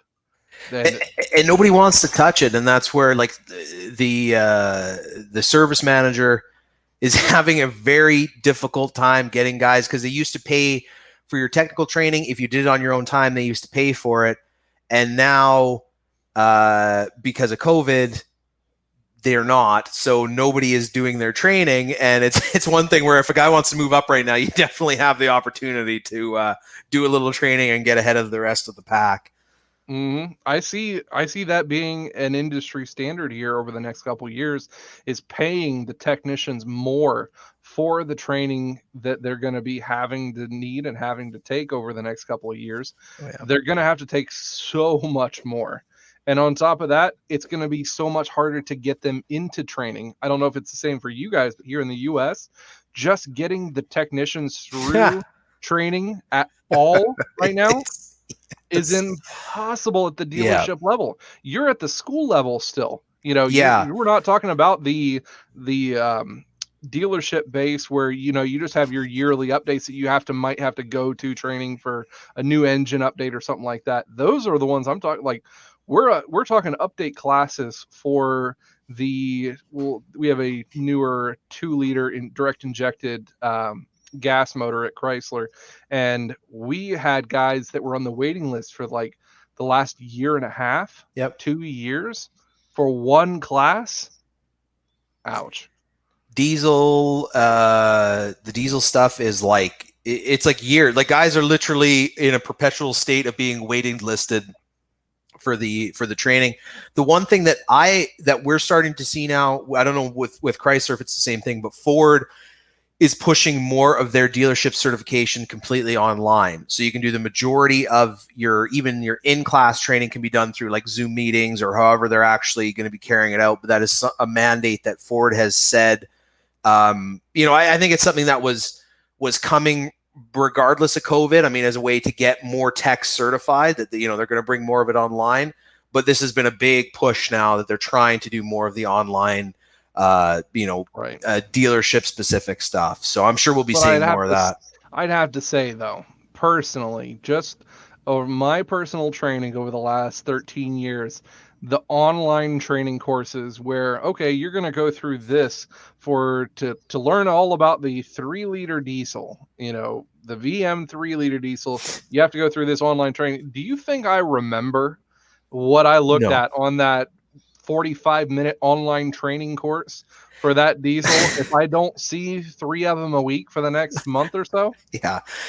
Like my final year of technical, like in-school training, was majority of it was online. And I wasn't too bad. A lot of the YouTube is kind of self-directed learning in a way, whether you're researching a video or you use it for that type of purpose. But man, there were some guys that could not they could not wrap their head around the self-directed online school. Like it was, oh man. Yep, it's absolutely horrible. Can I interject with something while we're here? A freaking captain coming in. The captain. What's up, guys? What's going on, man? Where have you been? The online Zoom meeting crap for the training. Uh-huh. So what I understand is that if you don't have the vehicles at your dealership to do the training on, you can't even complete the course. Yeah, I've heard about this. They have online Zoom training classes now at the dealerships to be able to do some of these. I guess they're hands-on versions of that one. But if Yeah. your dealership doesn't have that one in stock, you guys aren't even allowed to take the test then. You're not even allowed to take the course correctly. Oh, you crazy Italian bastards with your Right? backwards rule. Yay! Online stuff. Fiat. Yeah. Uh-huh. It's going to be interesting to see how the training is going to go with the COVID stuff. I hope that like I've talked about this on previous live streams, but like Ford has been really pushing the cloud-based guided diagnostic stuff. So like our scan tools, like our current level of scan tools, the new ones that are kind of the new generation, require a internet connection. They're something where you literally have to put in your tech number, you log on, you're in there, what was Skynet, I think is what it's called. And then you got to go see Sarah Connor. I've only seen the first movie, so I don't know quite. Okay. But I feel that they're gonna, the industry as a whole is gonna start pushing more towards, the scan tool and that type of technology is also going to be more integrated into their hotline program or their service escalation and stuff, and they're going to use that also as a way to track what the techs are doing as far as actually doing their pinpoint testing and going back for warranty parts. You're going to see a lot of there's going to be a lot of integration of scan tools going over the next 10 years into this industry. It's going to be. I'm going to say I have a theory on how things are going to be, and the cloud-based platform is what Chrysler has actually had for the last 7 years. We have had where our scan tool is a little dongle that just plugs it right into the OBD port, and we either run our cell phone or an iPad or a computer. It's all based online. So your pod connects to your Wi-Fi in the shop. That talks to the Chrysler server, goes through their hoopty jangle of whatever communication bits. I don't want to get too technical, but yeah. Yep. Comes back to the dealership, and you're reading your Wi-Fi data log information on your phone from point C and B and A to the vehicle. Well, I think that's going to be factored into the training and factored into the diagnostics a lot more over the next, I'd say, 5 years or so, to the point where you're going to have a separation of technicians. I think you're going to have diag techs, and I think you're going to have just do-it techs, like parts changers. Yeah. And it's going to be a total separation of things. It's not going to be how it was back in the 90s where, hey, this guy does AC. Hey, this guy does diesel. This guy does heavy line. This guy does electrical. No. I think you're going to have diag guys. You're going to pay those guys to do that. Yeah. And then you're going to have guys who change parts, because that's the separation of training that you have right now. You have to be well versed in everything if you want to be a diagnostic guy. I couldn't agree with you more. And definitely just, I mean, as a, what drives this industry, just like everything else, is money, right? So if they only have to have, let's say, a dealership like mine, let's say we got 20 bays, they only have to pay 2 guys real high or 3 guys really high end wages and send them to school and get them trained up. And then they can just get a couple of farm boys or guys that, straight out of high school swapping parts out all day. From a dealership aspect, if you look at how much it costs to run it, it makes more sense to, spend the money first off on the guys that have the natural proficiency, the guys that are familiar with the product line. There's going to be a lot more, and that's why, I couldn't agree more, is diagnostic work is the future as far as employability. If you want to be a tech that is in demand in 10 years from now, diag parts till it starts is dead. And I don't care who says it. And that is something that I have such a difficult time pulling the trigger on parts because I was never trained that way. And it is, as a guy, because you look at a dealership, I mean, there's a big incentive for these manufacturers to sell more parts. I mean, they are making a substantial margin on these parts, as opposed to an independent shop. If I can bill a couple more hours to repair something as opposed to, billing the customer $800 to go buy a new part. There's a definite, it's a total flip in the ideology of how they're making money. That's why right now dealerships who are taking care of cars within factory warranty timeframes right now are still killed in their, I guess, respective areas when it comes to customer reviews, because these guys load the parts can, because that's how the industry is still set up to pay the technicians. It's still based on that flat rate system that they can't get away from that one. So your technician gets this brand new or semi-used vehicle in with this issue, they will make more and better money just by throwing parts at it until it ships it out the door, because they don't pay the technicians for diagnostics under warranty time. They won't do it.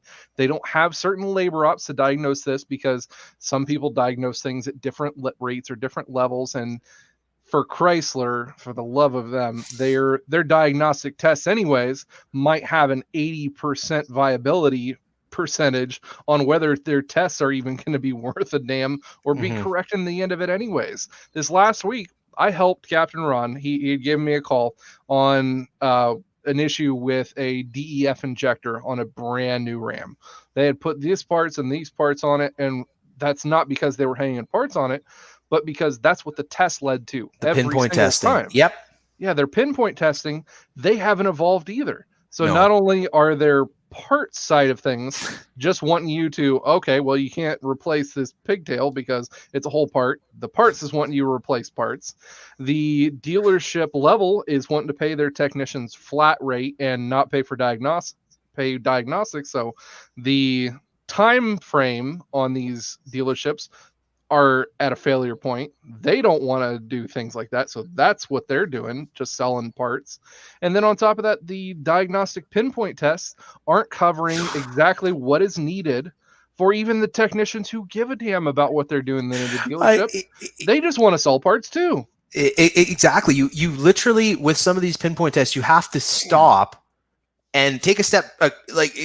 There's literally been times where there's one in particular where the one of the tests for a lift gate. We get a lot of power lift gate issues up here because it's so fucking cold. They ice up and they overheat, whatever. So it's almost always the actuator, but you go through and you check continuity.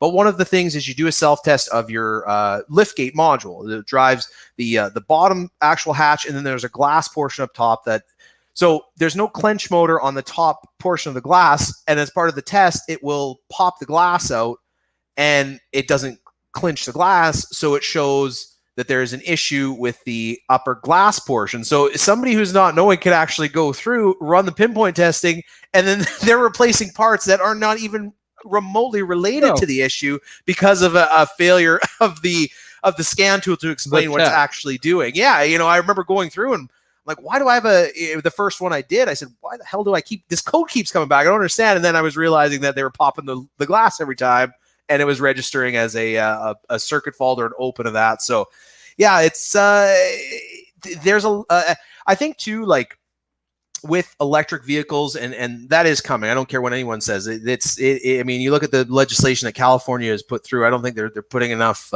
weight on what that's going to mean for the industry. But the modularization of the industry is going to be, I think it's going to be something that we're going to see lots in the next few years. You're going to see fewer parts. I mean, electric vehicle. I mean, look at valve control systems on a gasoline vehicle, or fuel delivery. I mean, these are all systems that are going to be gone in place of the electric motor. So, the parts changing becomes easier because, well, there's less to change. But the diagnostic, I mean, depending on your disposition, is going to be more difficult because there's going to be more levels of electronic control. There's going to be more high voltage systems that maybe guys older, they're not going to be able to deal with, right? So, yeah, like I said, diagnostic, baby, that is the key. That is going to be, Nissan wants an electric Titan by 2023, and they still won't sell a single one of them. That's because they love their plastic interiors. The ugliest trucks. Like, I mean, interiors. Man alive. Makes a Dodge look like a Toyota. I don't know. But I mean, personally, I'm kind of looking forward to that. the industry changing, hopefully to that portion where technicians are kind of cordoned off into, hey, this guy is just going to do diagnostics because that's what he's good at. That's what he's going to get paid to do. He's Mhm. not going to be paid flat rate. Yeah, diag tech, you can't. Like, there's no No. physical way No. to be able to do that. So you're going to get a diag tech who is paid on a salary, and he might get a kickback here and there and it should be that for percentages of comebacks or positive scores and Mhm. positive reviews is what it should be getting bonuses for. So seeing those, I think, would be the best thing that the industry could have and could want. And that would give the technicians who maybe aren't so good at that something to aspire to, actually wanting to learn and move forward within their training and career. It's all about perspective for the techs when they start off in their industry. The fixed right the first time, I know, like at least Ford Canada, they have their certain 5 pillars or priorities, and that now has become their top metric for measuring a dealership's success. That their dealership rating, and that will affect It how much also affects their warranty claims. Yeah, too. yeah, exactly. Your warranty audits, that type of stuff, depending on what level you are. So the fixed rate the first time is huge, and then there's also another one where their new thing is potential repeat repairs. So potentially, if you diagnose something that's incorrect and then you maybe fudge the story, now they're able to go back and say, okay, he was working with this subsystem 2 months ago, and now we have a comeback for the same system. They could actually flag that as a potential repeat repair. So they're really putting a lot of focus on fixed rate the first time. So it's funny thing, Zephael just brought up, does anybody watch Rich Rebuilds, running into a lot of future issues on these things? Rich Rebuilds is a fantastic channel. You guys should check that one out. So funny enough, I've actually been talking with him and somebody who does a lot of his publication stuff. And hopefully I'm going to get to, I guess, meet him and maybe do some functional stuff with him on YouTube here in the near future as well. I'm super excited. I've never heard of him, but that is exciting. He's amazing when it comes to hybrid and electric vehicles. He likes to throw Tesla motors in just about everything. That's my type of guy.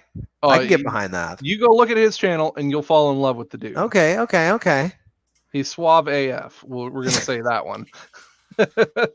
But he's a really great guy. Also up in the Rust Belt states of, I think he's in Maine. I've seen this guy. Mm-hmm. He's on. They did an expose. I don't know if you ever watched Vice. It's like a hipster. Yep. But yeah, they think they did it. The outlaw of the Tesla world. The Teslas hate him. Oh yeah, definitely. Yep, Tesla won't do anything with him. No, they're the Apple of the car manufacturers. They refuse to get back with him, do anything with him or for him. God, I can't imagine how much money he spends every single month on just Tesla motors and batteries alone. Oh. The amount of money that he spent on, he redid the Tesla ATV, and the amount of time and money he put into just that build, God, it is sickening. But it was so cool to watch, being able to throw that much money into that kind of a build just because because it needed done. Almost 1 million subscribers. You know what? I think he's got her. Good for him. Yeah. See, yeah, something like that. Like I always said that if I had the opportunity, the spare cash, the LS swap has always been the thing for me. EV conversion all day. That would be something that that gets my motor running. Mm-hmm. Well, the funny thing is, so he just bought a 2008 Chevy GMC diesel truck, and he's gonna yank that out.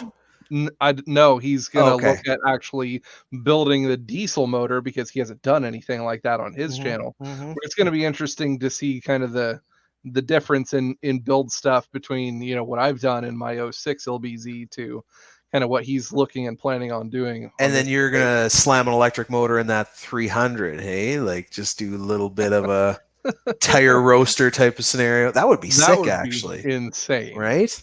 I would personally. So there's two things that I would love to do in conjunction with what Rich Rebuilds does. I'd love to see an older, like 04, 05 Chevy or Dodge or whatever, the big diesel smokers. And I would actually take one that still has the freaking 10-inch stack coming out of the bed.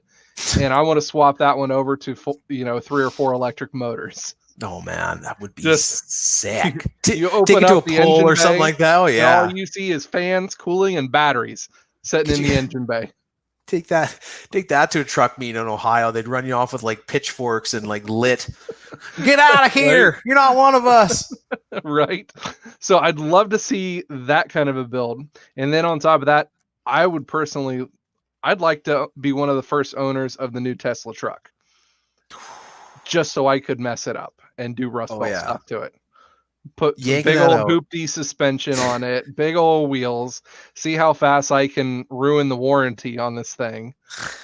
We're going to see, do some big lighting. How bright can we get these LED lighting strips to actually do you think they're actually ever going to release that truck? Like, I almost feel like that was like a actual, like, just something to get them in the news, keep them relevant. We need to do a truck. I don't know. I have a hard time. I mean, I hope so. Don't get me wrong. I hope that's a thing. I want to see those ugly 8-bit trucks rolling down the road just as bad as anybody else. But I don't know. I personally, I'm going to stand by my original thought on those things, and that yes, they are going to come out. Yes, they're already scheduled at 1 year later than they originally thought. So I said 1 year late, and they're going to be 75% of what the initial sales projection was. Like they said, this is going to be the vehicle. 25% of the vehicle is going to be changed in some way, shape, or form. I can definitely see that for sure. They're going to change the batteries or the motors or the, how they're produced, or, hey, we had to go with a totally different interior to afford you guys getting the stainless steel body. Oh, now it's not going to be this kind of stainless steel. It's actually going to be this stainless steel. It's going to be something to that accord. They should have just bought the rights to the DeLorean and then yoked an electric motor. They couldn't have kept those things on the lot, son. Gull-wing doors with an electric motor and a pre-installed flux capacitor right in the center. That would have been, I mean, Elon Musk, I'm sure you're listening to this. Bring it back. Now is time. If you're going to more leg room. Yeah, more leg room, a little more headroom, get rid of the Volvo motor, and we got something there. Yep. Do it. I think that would be great, and I would love to own one of the first ones, just to see how much kind of different stuff that we're actually going to be able to do, because of how badly Tesla makes everything so in-house that, for instance, scan tools. Like, do you know of anybody who has a scan tool that even can look into a Tesla? No, they can't, because they don't. Nobody can get into a freaking Tesla. Do they even use an ODB I've never even I've seen the outside of a Tesla, but I've never their I guess transponder device is built into the vehicle. Oh, okay. So there's nothing that you have to already plug into it to be able to get it to transmit. It's in the vehicle. Everything's done over the airwaves anyway. So even if it comes in for service, you're just putting the vehicle within Wi-Fi range and doing the diagnostics that way. Just through their massive touchscreen. You're looking up your data PIDs probably. Very likely. I personally don't know, but I wouldn't see why not. Yeah, it's going to be Tesla. It's really unfortunate that I wish General Motors wouldn't have pulled their foot off the gas with their big push for the electric vehicles. Back with the what was that documentary that they had where they came out with this electric vehicle and then they end up crushing them all. But it's because of who they got into business with. So they went into business recently with Nicola, and I don't know if you heard about all the hoopla and how bad Nicola kind of bombed the market. They were supposed to be the original, the first ones out with an EV truck for big, heavy, over-the-road trucking. Yeah. And put it out into the market, said it was going to be able to do this, be able to do that. Well, 3 years down the line, their technology wasn't proven. It wasn't put out into the public. They ended up having a bunch of scandals with the CEO, money embezzlement issues, this and that, and GM still owns, I think 31% of the company. Man, they put in a bunch of money into it. They love buying sinking ships. Like, why don't you buy another Saab GM? Like, give your head a shake. Like, keep the Buick. But don't worry, they kept the Buick name alive. What kind of crack were they smoking? You always go with Pontiac. Come on. Well, I mean, on this deal, at least they learned the fact that they didn't put their name on anything. So if anything crap hit the fan, then it wasn't under their name. It's not a GM thing. It's a Nicola thing. If they did fantastic, they own 31% of it. And what they were using for the hydrogen fuel cells was stuff that GM had already produced. GM was giving them the hydrogen fuel cell technology that they had produced for some other project or whatnot that was giving to Nicola for the powertrain. Well, they already own that stuff, so it's not like it was going to be anything in there development costs. Collecting dust, exactly. So it was all win-win for them, other than the bad press of the name of Nicola and being in bed with them. I hope that there in the next few years there's a legitimate competitor to Tesla, because I would really hate to see the automotive industry go down the road of the cell phone industry, right? The electric car in my opinion, is a really good opportunity for the consumer to actually benefit for once. You look at the last, in my opinion, the last 5 years of fuel saving measures, your even your diesel emission control stuff, it's not benefiting the consumer. A marginal 1-2% of fuel savings is not. You're never going to notice that, but a $15,000 diesel particulate filter replacement, or you're going to feel that, and that's the thing where the electric vehicles could be potentially a nice basic transportation for the masses that doesn't have a lot of flash. It's not very sexy. It's not very loud, but it's for the vast majority of people that just want basic transportation. It's going to be there. But if Tesla has its way, it's not going to go that way. It's going to be very restrictive, extremely expensive to repair and service, and the same thing that we're dealing with the gasoline vehicles. And like they were saying, they don't sell parts. So you can't go in there if it's out of warranty or whatever. Could you imagine? You can't buy parts from them. They have to fix it there. They won't, even if you put it out of warranty, you can't do that. You have to have them fix it, or a Tesla certified shop, which is almost impossible to become. Exactly. Even for body shops, it's beyond hard to be able to get your mind wrapped around that. It's just such a pain, but that's the way of the future. Going back. Date, marry, seriously injure, Rust Belt, Dirty Old Ron, and MC Balake. All right. Well, we're coming up to the 2 hours. I think that's probably a good place. So, that's a tough final one. answer. There you go. That is a tough one. Well, I'm gonna say MC Balake. We're going on dates. He's driving me around in that sweet Subaru of his. Don't forget Rust Belt. Oh, we have the Chevelle. I'm more of a Subaru guy. I don't know. But either way, he can show me. He can show me. Take me out for another town. Ron, on the other hand, and Rust Belt, man. I feel like Rust Belt. You've had a good run. If a serious injury in your life, I feel, is not really going to. You're still living the dream. So I'm breaking your kneecaps. You're not a tech anymore. And that's not gonna be real hard to do at this time. That's exactly it. They're already half broken. And dirty old Ron, I'm taking him down the aisle. So there you go. Thanks, Brad, for that hard-hitting question.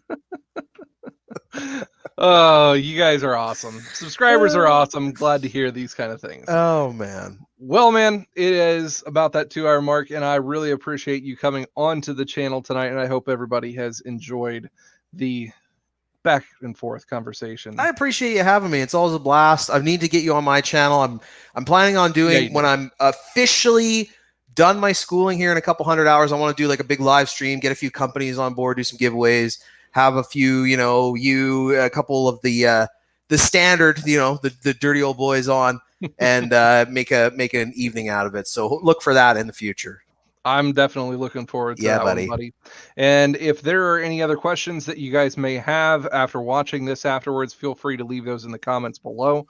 or hit up Jump From Work. Go and subscribe to his channel. He's also over on Instagram if you want to be able to get or receive messages from him. A lot of dick jokes, so get over there, guys. You're missing it. Love to see it. All righty, man. Well, thanks for tuning in tonight, guys. I appreciate everybody coming back through. We've got a lot of stuff coming down the road here over the next couple of weeks. We're doing some Raptor lining on some wheels this week.